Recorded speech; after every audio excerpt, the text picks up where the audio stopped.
5 is there.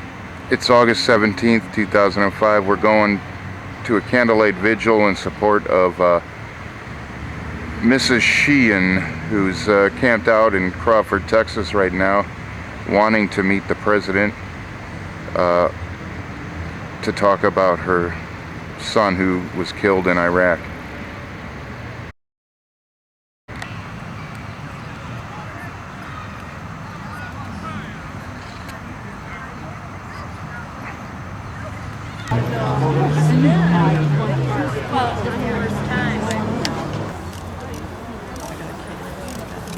You don't mind your picture being taken, do you?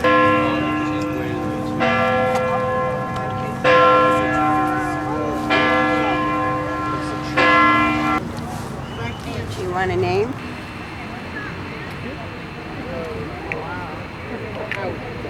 Well, maybe I shouldn't use mine. Try catching the pitch. My name is Dr. Michelle, and this is Lois Moss, who decided that this effort by Cindy Sheehan and other parents of military personnel have a right to be heard, and they have a right to have their questions answered by George Bush, and we wanted to have create an opportunity for all the people in Cleveland to express their support of these families, our empathy with their loss, and to recognize the sacrifice that they've made. Everybody should have, if you don't, come on up and get one, the name of a man or woman from Ohio who has died in this war. We could be semi-organized and start south to north.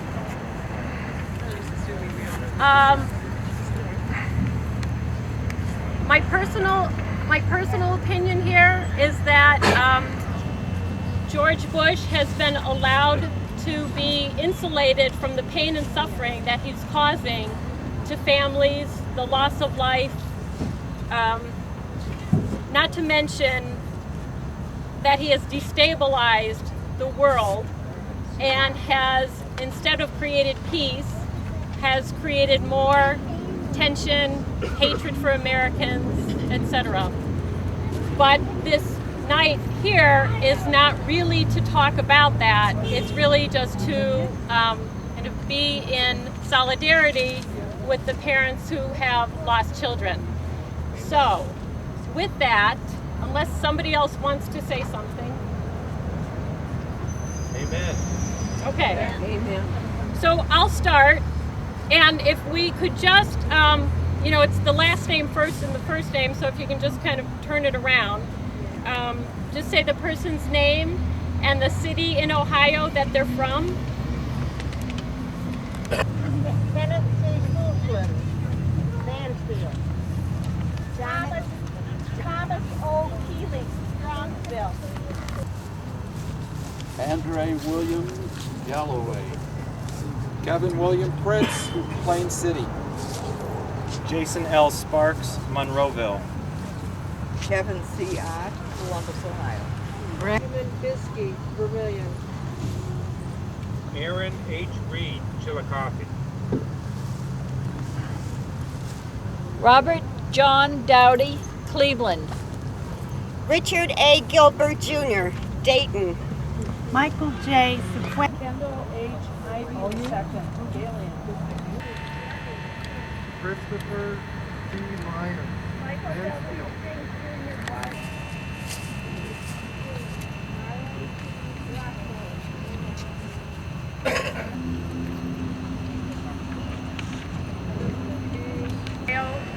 And the many families and loved ones of these people.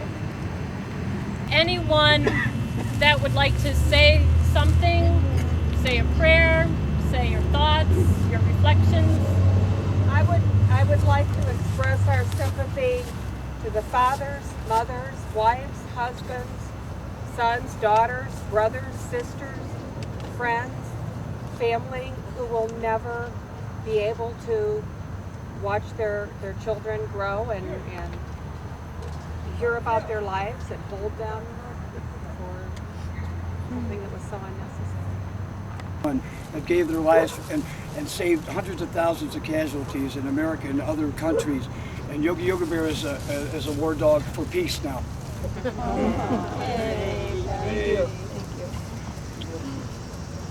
You know, I just like to say that I think we need to remember that necessary for that job, they forfeit some of their rights to question orders. They can't do that. And it takes the people like us that are not in the military. We have the right, we have the freedom, and we have the obligation to stay on top of these things and to ask the tough questions that the military can't do. They have orders, they gotta go. Right.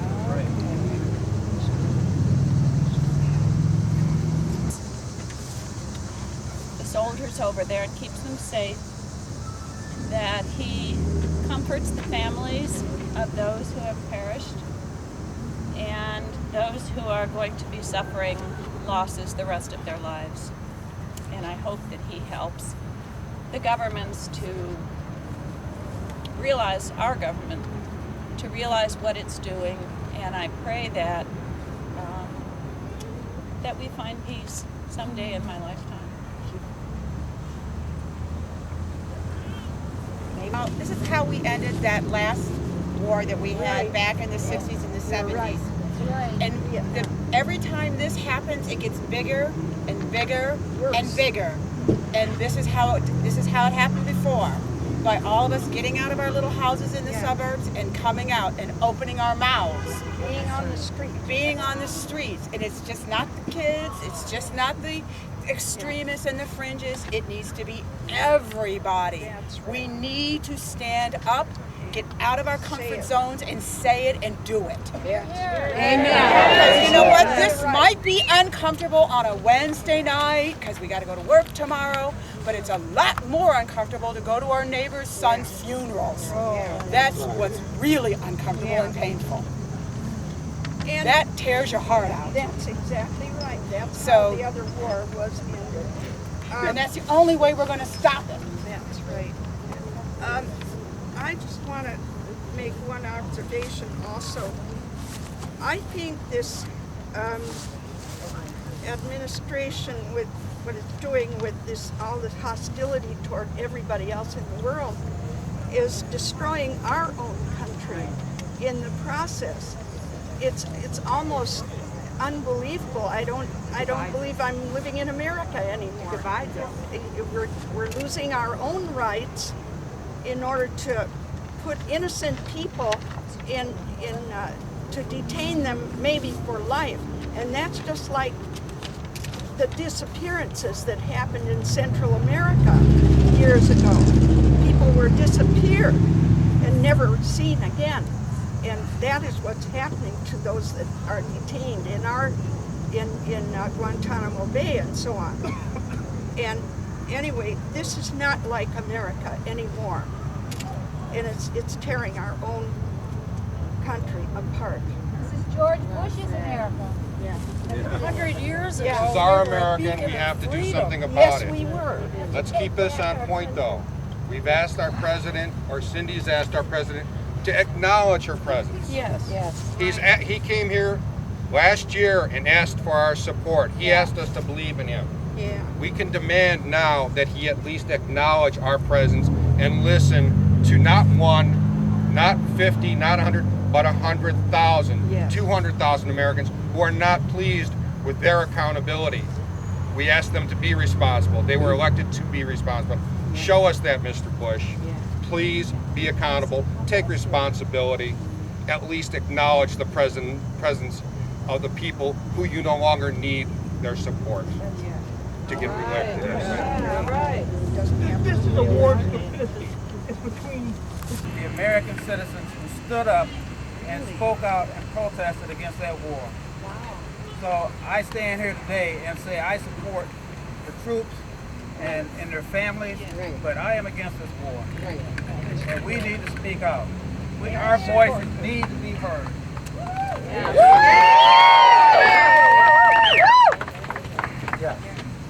It used to be that in your lifetime.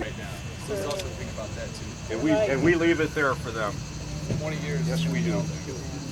Luther King, who reminded us that the past is prophetic and that all war, not just this war, but all war, is a poor chisel for hammering out peaceful tomorrows. And I'd like to invite all of you to an event that speaks of peace this Labor Day from noon to 6 at the Free Stamp downtown. It's called the Peace Show. It's a and see me for a flyer afterwards if you'd like one. Thank you. May I have a flyer? Pray to God that we have no more names to mention, but I'll ask that those who want peace, let us all receive it. Those who question peace, find the need and the desire. Amen. Faxes and phone calls. They have to hear from everyone here tonight individually that there is this kind of a group on this side of town. I'm sure it's going to happen from the people in Cleveland Heights as well, that is completely opposed to the war. Maybe it'll change George Voinovich. He did change on what was the issue a few months ago. He actually did something right on both. Between the parking lot and That as people living in the United States, it is our responsibility to resist the injustices done by our government in our name. Not in our name will you wage endless war. There can be no more deaths, no more transfusions of blood for oil. Not in our name will you invade countries, bomb civilians, kill more children, letting history take its course over the graves of the nameless. Not in our name will you erode the very freedoms that you have claimed to fight for. Not by our hands will we supply the weapons and funding for the annihilation of families on foreign soil. Not by our pledge resistance. We pledge alliance with those who have come under attack for voicing opposition to the war, for their religion or ethnicity. We pledge to make common cause with the people of the world to bring about justice, freedom, and peace. Another world is possible, and we pledge to make it real. Peace. Woo! Well done. Any other announcements or readings? Down by the riverside, gonna lay down my sword and shield. Down by the riverside, study war no more. Ain't gonna study war no more. Ain't gonna study war no more. I ain't gonna study war no more. Ain't gonna study war no more. Ain't gonna study war no more. Ain't gonna study war no more. War no more. Ain't gonna study war no more.